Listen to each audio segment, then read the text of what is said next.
Hello. Hello, Rebecca. Willkommen. Willkommen.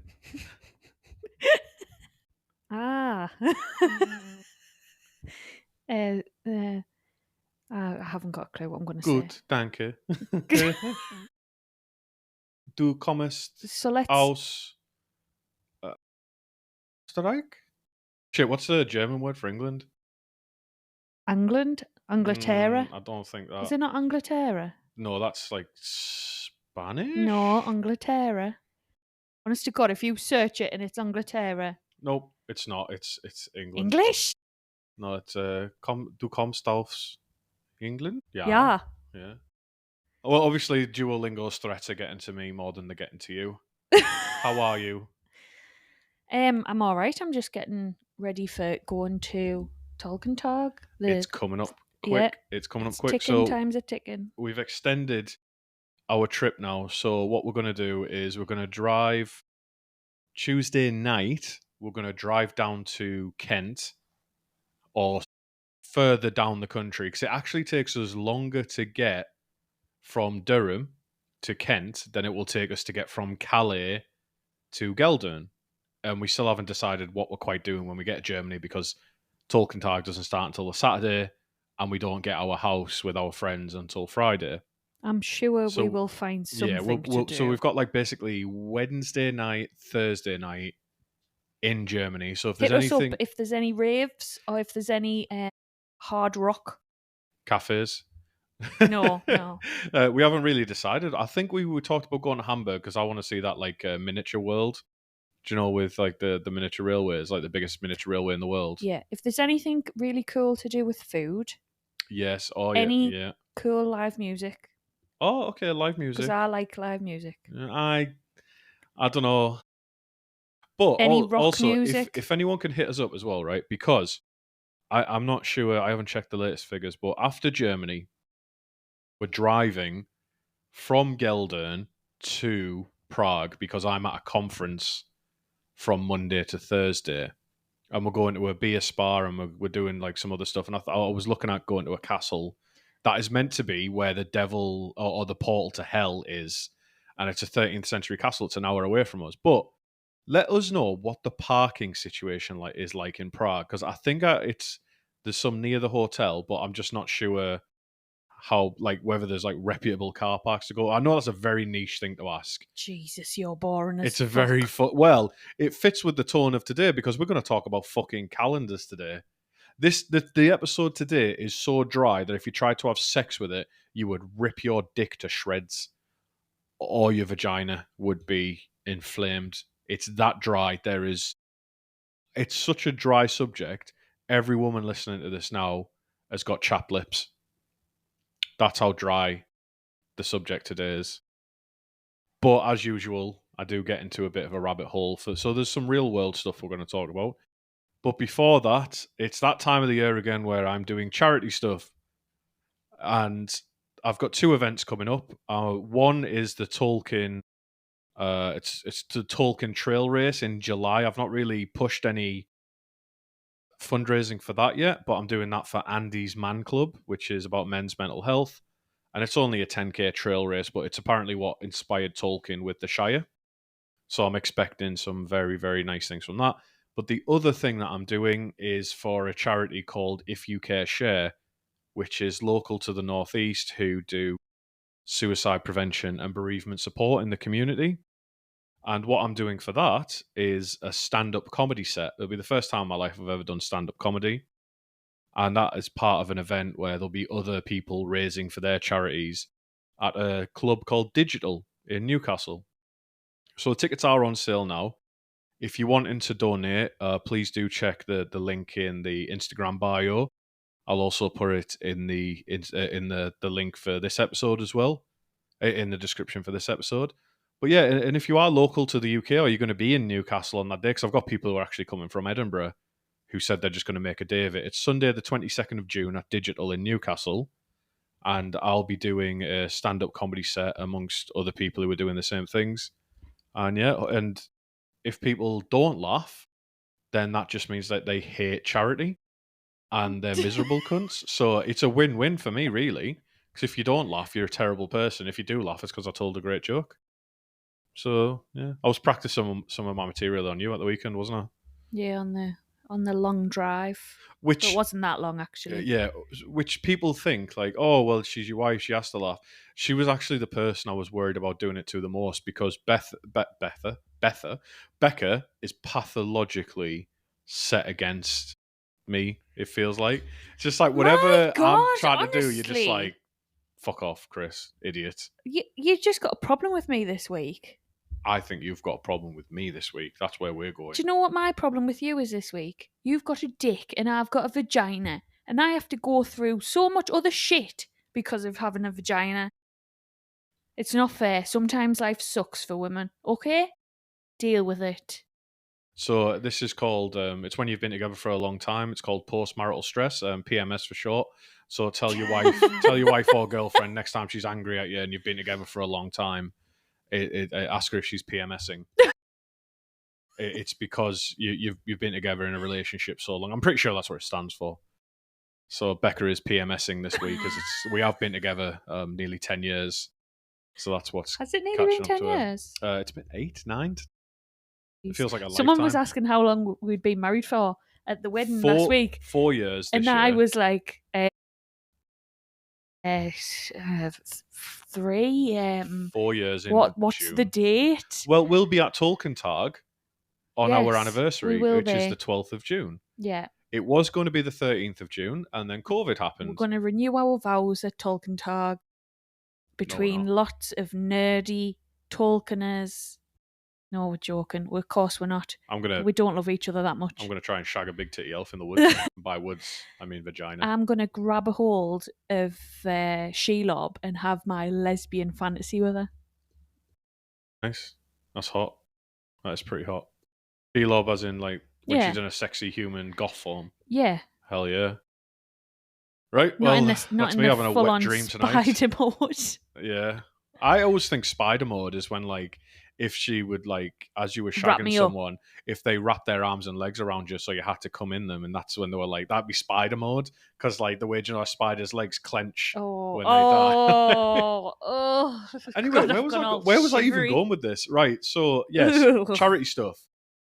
Stand-up comedy. I've got a fundraiser. It's for suicide prevention and bereavement support, and it came about. And this is quite a sad one, really. But I only became aware of the charity a short while ago because Rebecca, in her course of work, unfortunately deals with a fair amount of suicides, and the family need signposting sometimes about who can help with, because grief manifests itself in loads of different ways, or as it does. And then we discovered that there's this charity that helps people all over the northeast of England, and I just thought it was probably one of the most worthy causes. I mean, you can't really rank charities, but the lady who started it, her son committed suicide. right, She started the charity from her house up until quite recently, I think. Yeah, they ran do. it out of her Yeah. house. They She do have still an has office because I keep forgetting to ask you to go and pick up my my shirt and that, because they said like they'd let me have a shirt to wear. But being a fat guy, like I know for a fact that I'm not going to get up on You're stage gonna in look front like of a like sausage. 400, because there's going to be like 400, 500 people there. I'm not getting up on stage in front of 400, 500 people wearing a tight as fuck t-shirt. Like I'm already going to be worried about like piss stains and stuff. Do you know what I mean? I'm sure I'm probably like I'm not sure how big the heckling scene is at charity events, but I've got my snacks already to throw at you. oh yeah, It's all it's all the snacks that you don't want thrown at you. So like things that are sticky. Werther's originals that have been sucked already. See what I mean about like I was the most worried about trying my material on Becca, and then she has the audacity to say she doesn't have any problems with me, and yet she's planning on the missiles to throw at her husband. But anyway, right, that is that out the way. Is there anything else you want to cover on before we go? No, not that I can think of. Champion. Last thing to mention before we go on is this is going to be the last episode for a while. We're going to take a break for the summer. There is just a lot going on in our life, a lot going on in my life, and the effort that goes into research I don't want to compromise. So if you remember last year, we took a break over the summer as well. We're going to do exactly the same thing here. After this, there'll be a drunk talk episode you can look out for over the summer when we're at Tolkien Tag, because of course we do an episode whilst at Tolkien Tag, so that's going to be that one. But other than that, I wouldn't expect a return to content until August, September time. We'll see how it goes, and I'll update. Just keep an eye on our socials for the literally 3 or 4 people who are listening. I'm joking. There's more. There's more than that. There's enough people that I do need to point out here, but I'll put stuff up on socials just saying when we'll be back, etc. But it's been a long time coming. It hasn't. But we're going to talk about calendars today. Now, it is fascinating in the sense that this is the most rewarding topic that I've not wanted to do. Like, I thought I wanted to do calendars and the different ways of measuring time in Middle Earth until I started to do it, and then I wanted to kill myself because it was fucking horrible. But then I did find the other day a very, very cool project where people who are really into date and time, I think they call them Aspergers, who make all the... I say I'm messing, but it does take a special kind of dedication to do all the calendar work that I've seen. And looking through all of Tolkien's notes about how he came to his dating system, you do kind of wonder, like, was there a bit of a... He had all these different calendars. Yeah, like... just to trick his wife. Yeah, was there like a bit of like, Edith, have you moved my pen? Kind of, behavior going on with him. But... there is. So what I'm going to do as well in this episode description, it's all going to be here in the fucking description for this episode. I'm going to link off to a GitHub project, which it takes any date from the real world and it gives you all of the equivalents across Tolkien's Legendarium. What? So there are actually multiple calendars. So we're going to cover today the Shire and the Bree calendars. Where did he have the time and the energy? Well, he had 50 years. Oh no! Can you imagine being his wife? Oh, he must have been an irritable. Well, bugger. She seemed like a bit of a miserable bastard. To be honest. Yeah, because she was left with the children all the time. See, the thing is, I am purely... He was making up calendars. I am a purely... Well, he was also like fucking head of English. He was a head of she faculty. Regretted marrying him straight away. Right, hang on 1 fucking second. I'm just about to say, I'm pretty sure I wouldn't have liked the guy on a personal level. But don't you dare disparage anything he did, considering the fact that he was also one of the top academics for his time and remains one of the top academics and probably the biggest contribution to fantasy in history. Like, so don't you come with that, Should Edith was long suffering. You can record this on your own. I'll skedaddle. Fuck off. Right. I forgot where I was going with this now. Calendars. I will link to a GitHub project at the end, but there are lots of different calendars used in Middle Earth. There are lots of different ways of tracking. So we've briefly kind of like brushed our fingers over the taint of the timing systems. Do you remember when I introduced you to the years of the trees? Festivals Well, there was the festivals episode, and then there was also the years of the trees versus the years of the sun. It goes a little bit deeper than that because then there is the different quote-unquote reckonings. And the main calendars in Middle-earth are the one used by Rivendell, the one used by Numenor, the one used by Gondor and Arnor, the one used by the Shire, the one used by Bree, and then there's another one called the New Reckoning, which I think it might be the one that Aragorn they start to use around that time. So there are many different ways of measuring time in Tolkien's world, and it's crazy. But the amount of effort he put into it, I think it's one of those ones where it was disproportionate. Like, you look through it, we'll go through it, but even I was like, you didn't need to do this, bro. And we're going to go through it. We are going to go through it. Yeah. Could you told me that afterwards when I've dropped to the floor? Well, in exhaustion. I do have to point out, though, that different people in Middle-earth track the years differently. And it's not just elves versus humans. So all the way through the podcast, right, so far, every time I've talked about years, I've used the third age, second age, first age, right? That's every time I've referred to a Yes. date in Lord of the Rings or whatever. That's the way elves and humans track years of the sun. And they divide the first, second, and third age, they divide them up by big historical events. So the first age ended with the War of Wrath and the destruction of Morgoth. The second age ended with the downfall of Numenor and the Battle of, the War of the Last Alliance. And the third age ends with the actual downfall of Sauron, the destruction of the Ring, and Barad-dûr. The Hobbits didn't do that. But no, because those things aren't important to them. Yes, you're very spot on with it. That the Hobbits counted their years from when the Shire was founded by the Hobbit brothers, Marcho and Blanco, and that was in the year 1600 of the Third Age, when they started to call Shire Reckoning 1. So, any Hobbit year given, any date that is called Shire Reckoning, you can get the equivalent date of what humans would call it in Middle Earth by adding 1600 to that date. Shire year 1, 1601. Shire year 1492, 92. I nearly fucked that one up. So I'll give you an example, right? You just did. Hang on, no, 1490. Yeah, so it'd be 3000, right? So they also didn't split it into ages either. So that at the end of Lord of the Rings, third age ends, fourth age begins. Hobbits didn't do that.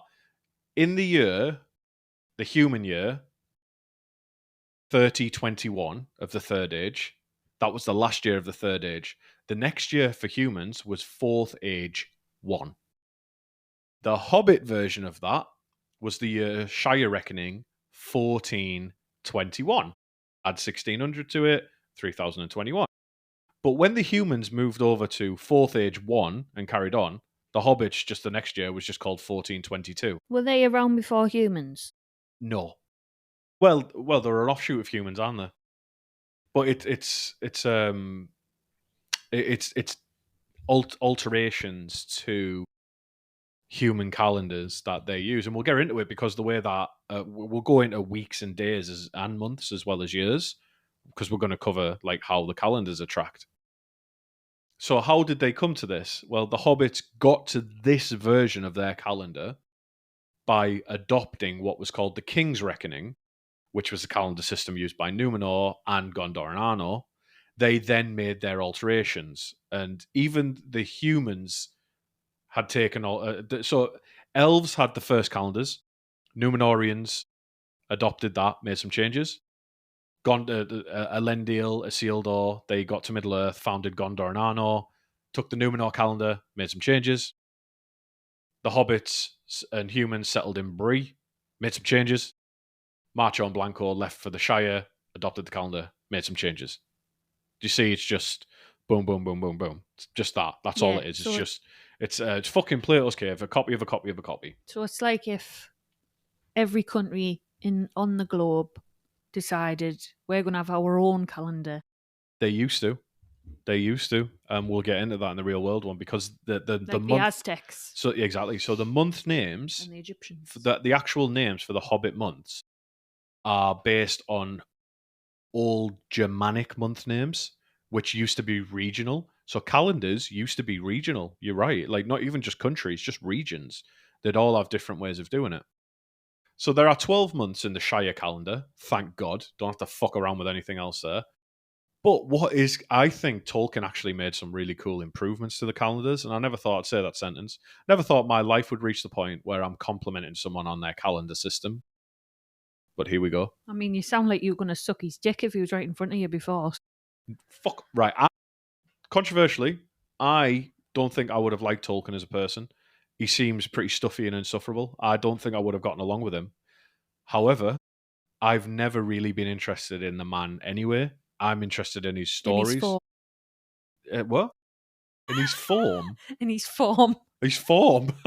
His beef cheeks. I thought, what a disgusting way for you to say that. Like, you just start to refer to cum as form. His form. Just creep myself out. Right. Fuck's sake. There are, right, Hobbit calendar. Concentrate. or you'll be having to repeat this lesson. Right. There are 12 months in the Shire calendar. They're all equal length of 30 days. None of this bullshit like us. But they have something which we don't, which is named days. Now, these are 5 or 6 days spread throughout the year, 5 on a normal year, 6 on a leap year, that didn't belong to any month. So these don't belong to any single month. They are just their own day. So if there's some that become between June and July, they don't belong to either month. And we'll go on to it in a sec.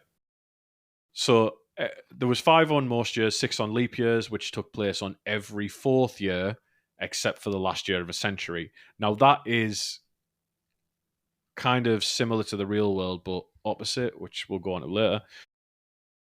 We have a similarity here with the Gregorian calendar, which is what we use, right? We have leap years, so you're with me so far. So a Hobbit year was either 365 or 366 days long, depending on the years. And each of the special days was named. And these were 1 Yule and 2 Yule, the last day of the year and the first day of the year, respectively. 1 Yule, last day, 2 Yule, first day. And if you remember our festival episode we did yonks ago, which was like last Christmas, well, no, 2 Christmases ago, maybe 3 Christmases ago, you may remember that Yule in the Shire is their Christmas, and it's a 6-day festival celebrating the last 3 days of the year and the first 3. And 1 Yule and 2 Yule are smack bang in the middle of that. So you've got holiday, 1 Yule, 2 Yule, holiday. Make sense? So the new year starts with 2 Yule? Yes. Oh my God. So after that, the next named days were between June and July. Is this meant to be, like, have I really annoyed you this week because you've invited me on this episode? I gave you an out. I said you don't have to. I'm doing calendars. I thought I would be nice. Oh, well, you're here now. So the next named days were between June and July, and there was 3 of these on a normal year, 4 on a leap year, right? These were 1 live, mid-year's day, and 2 live. But on leap years, there was an extra day after mid-year's day called overlive. Is that L-I-V-E? Lithe. All right. Scythe, like a scythe. So on a leap year, you'd have 1 live, mid-year's day, overlive, 2 live.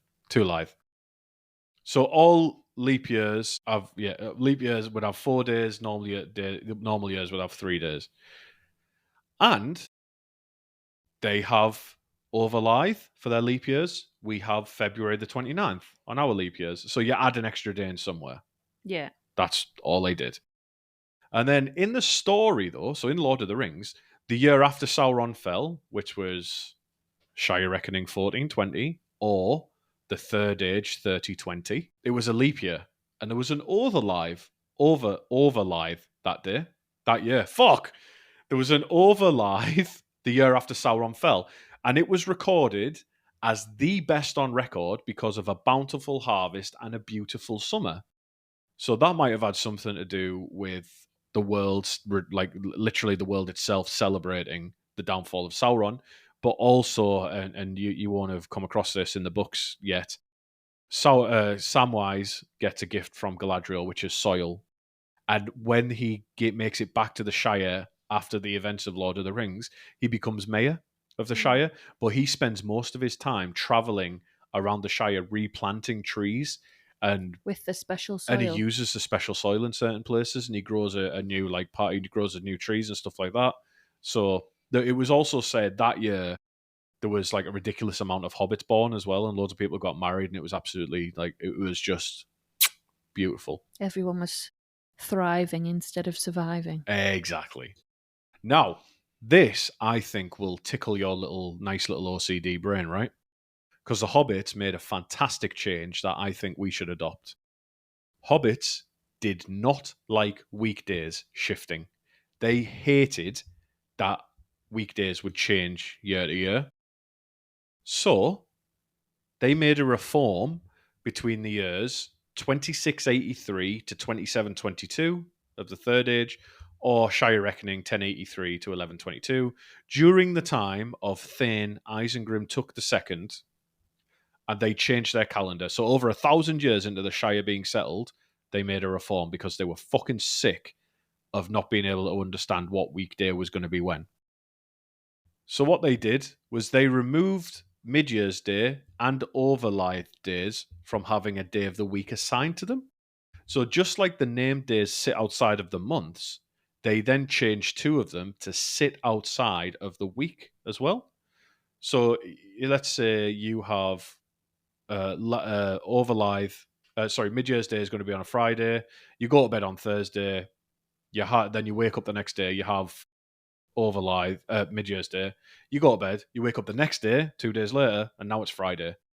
So it's completely outside of the week, which is awesome. So what this meant was that the hobbits were then able to completely remove days of the week from their date recordings, because all days in all years fall on all dates in all years fall on the same day now. So the 6th of April will be whatever day of the week it is every year now. It doesn't change. Okay. I like that. I really fucking like that. And what that means for hobbits is that they never, ever, ever going forward had to record the days of their week when they were writing the journals. They just write the date because everybody knows, all right, that day is a Friday, that day is a Saturday, blah, blah, blah. Like, you'd always know. So you'll notice there's rarely ever references to days of the week because hobbits don't need to. Automated themselves out of it, which I think is fucking great. And the people of Bree like this so much that they did the same for their calendar, which I'll talk about Bree near the end, but it's mainly the Shire, just with some alterations, like a couple of different names here and there. But so from this was born a joke, because now the way this works, no month would ever start on a Friday, because Saturday was a Hobbit's first day of the week. So we go Monday to Friday, Hobbits go Saturday to Friday. That's their week layout. And there was a joke that on Friday the 1st, so it's like when we say like the 5th of Jaloon, it's a date that would never happen. So because it starts on a Saturday. Because no month would ever start on a Saturday, on a Friday. Yeah. No month would ever start on the last day of the week anymore because of the way the calendar works. Right. So just the closest equivalent is if anybody from the UK has heard their friends say, especially when you were at school, "Oh, when are you doing this?" Or the 5th of Jaloon. I've literally never you heard never heard that. Jaloon? We used to say it at school all the time. Or Jalemba. Nah. Oh shit! Yeah, it was This might just be a you thing, you know. Just made up month. But there's a table for this, and I have put it on Instagram. The 5th of Never, I've heard. Huh? The 5th of Never. Well, yeah. There's a song with that in. Yeah, okay, yeah. It works. It's the same thing. So there's a table, and it's crazy, and I have put it on Instagram, so go and check that. But it is worth noting that in their earliest histories, hobbits had no notion of the concept of a week. They didn't split their time into 7 days. They were lunar based, and they were nomadic wanderers before settling in the Shire, and they used to just do months. So they were governed by phases of the moon, which makes sense, because why would you need a week? Like, why would you need to split your time into weeks when you're wandering all over the place? But their year also used to begin after the harvest. So their year would begin in October, because that's when they would gather their harvests and then carry on doing nomad shit. And the equivalent of that month, so the equivalent of October, is called Winter Filth. Now, Winter Filth, I thought of, oh my God, this is amazing. But Winter Filth isn't what you think. So to me, Winter Filth means the time of the year when you dress up like a sexy elf or a slutty Mrs. Claus, and you and your wife have like a multi-year role play where she pretends that she's cheating on Santa with you, and you fuck each other wearing like red velvet in that. And it doesn't mean that at all, which is disappointing. It just means the filling of the year before winter. So yeah, Unfortunately, I've not filled Mrs. Claus, but I've filled I've filled my storage for winter. I've got all my supplies for winter. That's why it's called Winter Filth. That's the end of the year? Winter Filth is the beginning of the year, because you've got so you're squirreling your supplies. It used to be the beginning of their year because their harvest was the end of the year. Right. Right. You've grown your crops, harvest them. It actually kind of makes a lot of sense. So harvest is the beginning of the year. Harvest was the end of the year when they were wandering. Right. Then they'd carry on. with the rest of the year. So then they go through winter, blah, blah, blah. Okay.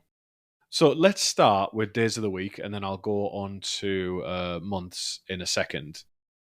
Now, it is a bit of a mad one. I'm going to be honest, because like I said, it goes Saturday to Friday. So I will give you their names, and then I'll give you the translation and the relation to our calendar. So the first day is Stir Day, which means Stars of Varda, which is Saturday, but to us would be Monday. Then they've got Sunday, which just means sun, would be our Tuesday, is their Sunday. Monday is Monday, but for us it would be our Wednesday. It's the third day of the week.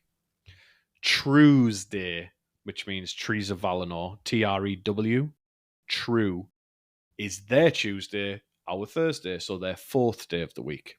I need to get some tablet ice cream to get through this. Yeah. Heaven's Day is Wednesday, but is our Friday, so the fifth day of the week. Then you've got Mers Day, which means sea, is their Thursday, our Saturday, and then you've got High Day, which means Valar, which is their Friday, but our Sunday. So Saturday, Sunday, Monday, Tuesday, Wednesday, Thursday, Friday. That's So how they our never, Hobbit. That's how our Hobbit week runs, right? They never say TGIF. Nah. Yeah, they would. Yeah. But it means more to them because that is the end of their week. Oh, Yeah, wait, but then they'd no. have to their week again. They do so have I a go, week. Do you know Tolkien did change like some lines in a poem in Lord of the Rings to preserve the concept of a weekend? ONIF. Oh no, it's Friday. Yeah. That's- Oh yeah. that's what it I've would got the be. Friday blues. Fuck! I've got to go to work tomorrow. Yeah. Just that heartbeat. The heartbeat theme song comes on for Hobbit kids. I'm like, oh, school tomorrow. Right. So Saturday, Sunday, Monday, Tuesday, Wednesday, Thursday, Friday. That is how a Hobbit week runs. Stir Day, Sunday, Monday, Tuesday, Heaven's Day, Mers Day, High Day. That is a Hobbit week. Still with me? Still alive? I think so. Right. Let's move on to the months because it gets just as weird. So, in Lord of the Rings and The Hobbit, the months are translated as January to December, as the same as ours. But it's not quite true with how the calendars work, nor are the month names. So, the first thing to know is that the Shire year starts on the 21st of December and ends on the 20th of December. So, it starts on the 21st of December with two Yule. It starts on the 21st of December with two Yule, ends on the 20th of December with one Yule. Then, the Shire names for the months. So you've got two Yule, obviously. Then the first month, which is January for us, is called After Yule. And that runs from the 22nd of December to the 20th of January. That makes sense? Yes. Then you've got Solmath, which runs from the 21st of January to the 19th of February. For us, it's their February. Then you've got Wreath, which is their March, runs from the 20th of February, 21st of March. Astron, which runs from the 22nd of March to the 20th of April. 21st of April to the 20th of May. Four Lithe, which is their June, 21st of May to the 19th of June. Then you've got one Lithe, Mid-Year's Day, over Lithe on, leap years, and two Lithe. Then you pick up with their July, which is called After Lithe. So June and July is called Before Lithe and After Lithe. Then you've got Wedmath, which is August, Hollymath, September, Winterfilth, October, Bloodmath, November, 4 Yule, December. Then you've got the 1 Yule. Now, the only difference is for the Bree calendar is the first month of the year after Yule, they call it Frary. Don't know why. And we're just going to be talking about the Hobbit calendar and Bree's calendar. Just today, yes. Then Phew, Jesus the Christ. the fourth month, the Hobbit's called Astron. Well, the Shire called Astron. The Bree people called Chithing. The sixth month, June, the Hobbit's called Four Lithe, and the Bree people just called it Lithe. Then July, i.e. After Lithe for the Shire, for the Bree, they just called it Mead. And September, October, and November for Bree, they called it Harvest Math, Wintering, Bluting. And that is the main difference for the Bree calendar. They've just got some different months names. I like that bloating. Blooding, yeah. And that's pretty much it for how their calendars work. It's a bit of a mad one. It's basically it's so closely entwined, and the only big difference I could find was that Bree started counting like 300 years earlier because Bree was founded around the year 1300 of the Third Age, which coincides obviously with the Witch King setting up in Angmar, and that's why the hobbits had fled, because they were settled in Angmar and then they fled further west to Bree, and then from there 300 years later into the Shire. And like I said, there's an amazing fan project which visualizes all the calendars that I'll link to. And again, it's crazy. But then I moved on to the inspiration for the real world, which I found much more interesting. And it's crazy. And it turns out the Jews are behind a lot of it, which it's always nice to see when Jewish people pop up in history. It's nice when they give back. It is, yeah, because you're like, oh, wow, oh, where's this? Oh, fuck, where's this going? So Tolkien was inspired by Germanic calendars for the Shire months, because there was a broad catch. So Germanic calendars was a broad catch-all term for Old English and Old German calendars.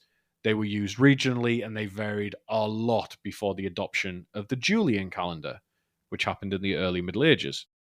So Tolkien went back, looked at what people used to call their month names, and basically just cherry-picked a few for his writings, right? It makes sense. It's par for the course.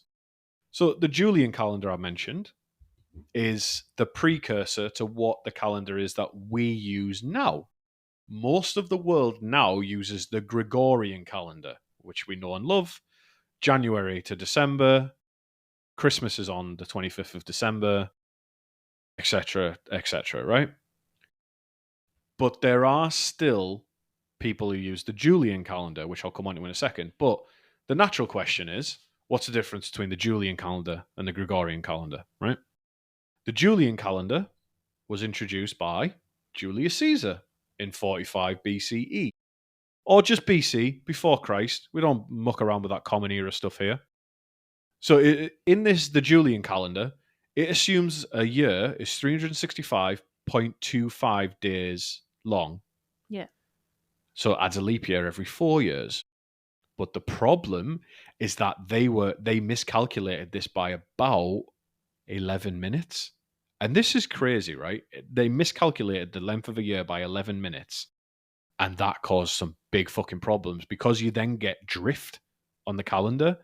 Because over centuries, the calendar drifts, meaning that holidays like Easter and feast days and religious holidays, they start wandering away from where they're supposed to be.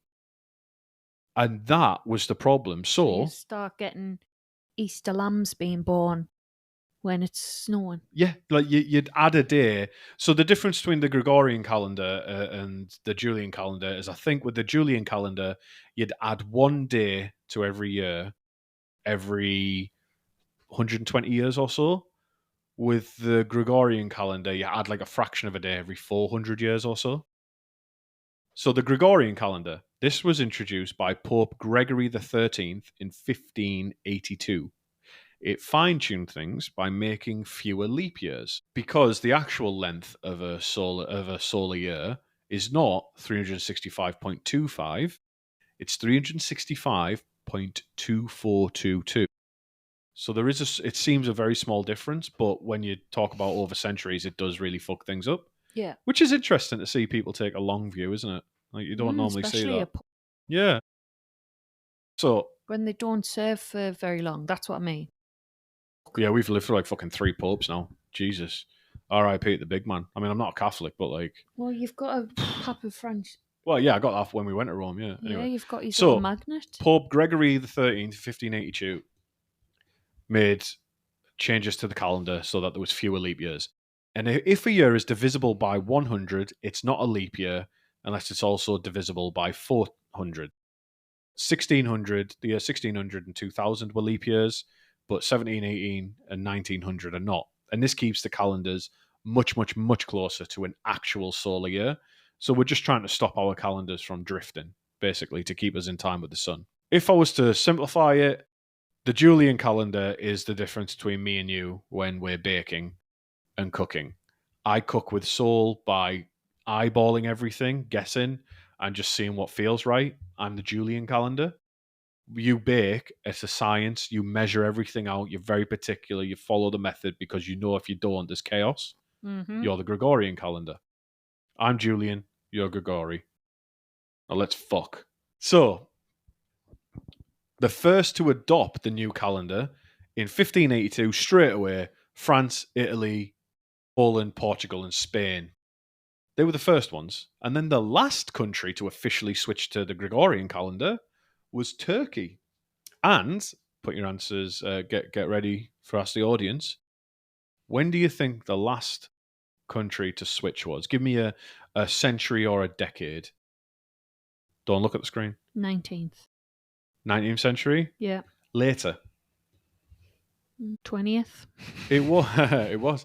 It was Turkey switched to the new system on the 1st of January. The Gregorian, well, I say new, it was fucking 1582 to 1927 was when Turkey switched over.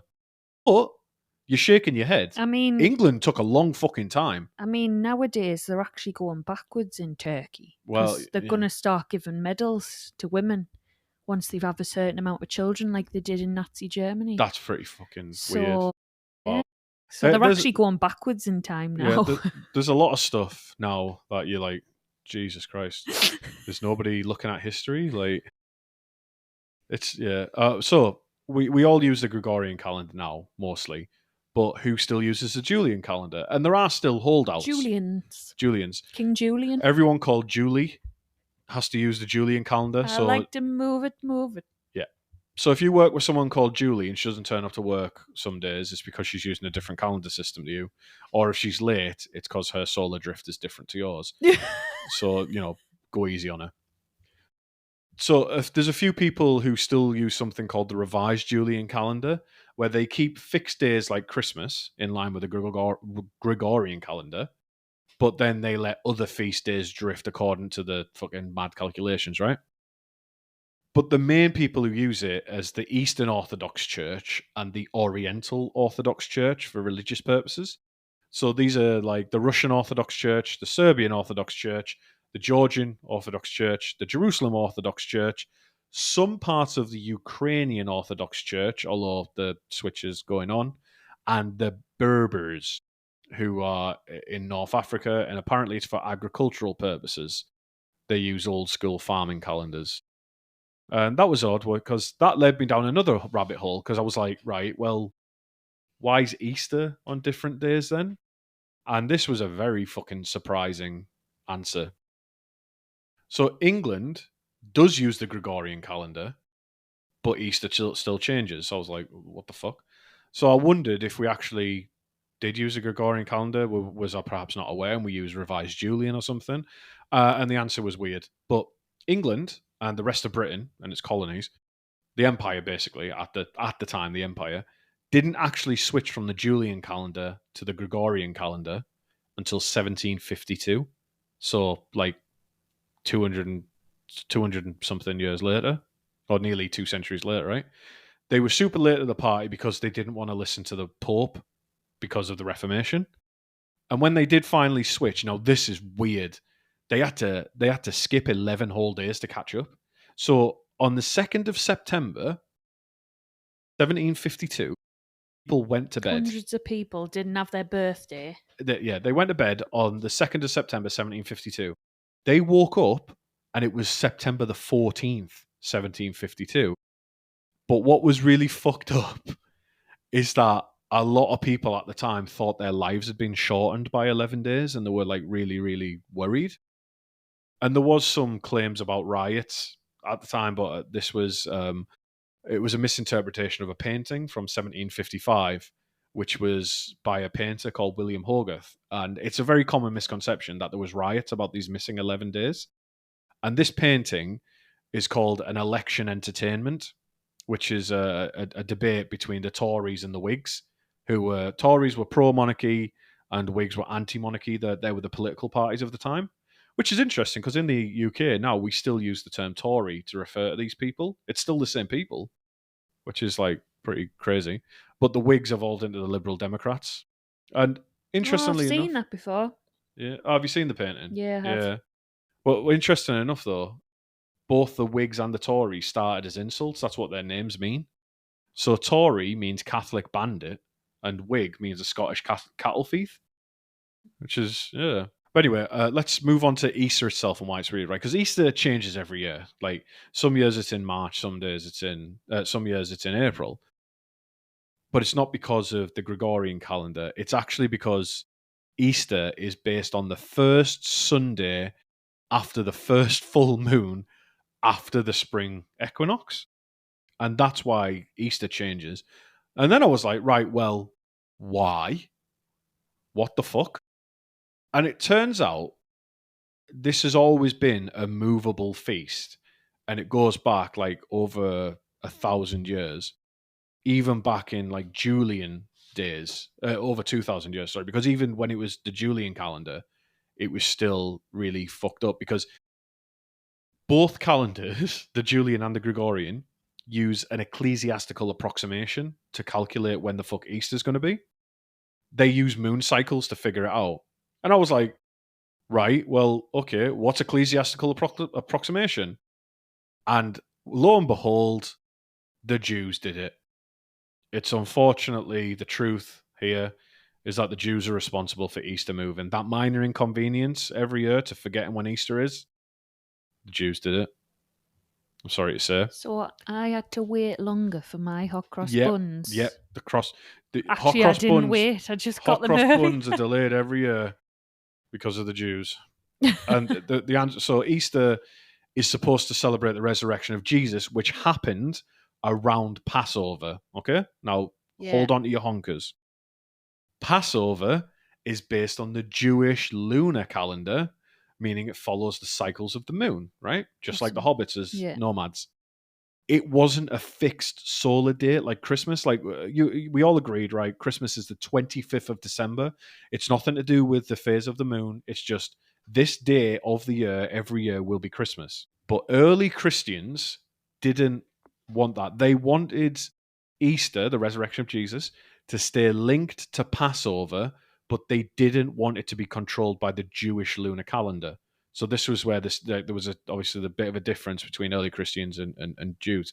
So at the Council of Nicaea and the Nicene Creed of 325 AD, they decided Easter will be the first Sunday after the first full moon on or after the spring equinox, which means that Easter is now always still kind of related to Passover, but not controlled by the Jewish calendar. So it can still be its own thing while being linked to its origins. Does that make sense? Yes. And very long way around. Bonus drama. That wasn't enough. Different Christian groups still fought over the exact calculation for centuries. It wasn't finished at the Council of Nicaea. It continued to be a hot cross-bun topic, which, yeah. So anyway, a simple version for those who are massively stoned listening to this. Easter is wild because early Christians fucked up the moon phases, springtime, religious politics into one holiday. Now we're all stuck with it. But most importantly, if you ever get asked by your family members or strangers or your boss, people you work with, especially HR, if you ever get into a conversation about Easter and why it moves, just tell them it's because of the Jews and don't ever elaborate. Just say, oh, that's because of the Jews and walk away. And I guarantee that will be very good for your career and family life. And on that note, that's calendars. That's the Shire calendar. Crazy. But it's pretty fucking intense, right? So yeah, there's other just calendars. Why? I don't know. Unfortunately, he never, ever, apart from Durin's Day, no bollocks all about the dwarf calendar. There's a guy called the Dwaro Scholar who's dedicated his entire life to like mapping out as much dwarf lore and then adding bits to it when he can. It's fan fiction, but it's kind of like the more serious fan fiction. To but real answers. Yeah, so you've got Gondor and Arnor, their reckoning. You've got Numenor's reckoning. You've got the elves' reckoning. And then apart from that, you've got like Years of the Trees and stuff. And even then, it's a bit debated because at one point, a 1 year for an elf. An elf year is not the same as a sun year. An elf year was 144 years, and so I stuck to the actual calendars. Yeah, we can at some point in the future, perhaps we'll cover elf calendars, maybe, but it might be a solo episode, that one. I think I'm busy that day. Yeah, I think I'm. Yeah, me too. I'm shaving my legs. I'll have to get a guest on. But yeah, that's calendars. Woo woo woo Yeah. woo. Are you just excited you can go to bed now? I mean, what It's not time even is this? 6 o'clock. It's 6 p.m. Oh, I'm so fucking tired. I'm old. I'm old as shit. I woke up at 3:30. I woke up at 3:30 because my back was hurting, yeah, getting an old man. and then I waited until 10 o'clock, fully awake, and went and did squats. So I worked my back out today anyway. But yeah, I was in our bed, and my back. I still woke up with my back hurting. So what the fuck? Oh, anyway, right. I hope you're having a lovely day wherever you are. Like I said, it's not going to be an episode now for a bit. Probably going to pop up around the middle of June with another episode, but we are officially on summer vacay / hiatus. Yes. Summer. Expect us when you see us. We're ready for We're ready for Talk and our Talk. summer holiday. I'm going to finish my book. I'm writing a book, so I'm going to finish writing that. That's my main. That's what I'm really going to do with the missing research time, because this is a fucking slog. This one was a slog, but I'm going to use it to finish off my book. But yes, I hope you're having a wonderful day wherever you are. Thank you for being with us for the last 3 and a bit years. Yeah, My lord, I didn't know that's yeah, how long. it's been a while. It's been a while. So yeah, have a fantastic day wherever you are, and speak to you soon. So that's bye from me, Chris. And bye from Rebecca. Bye. Bye.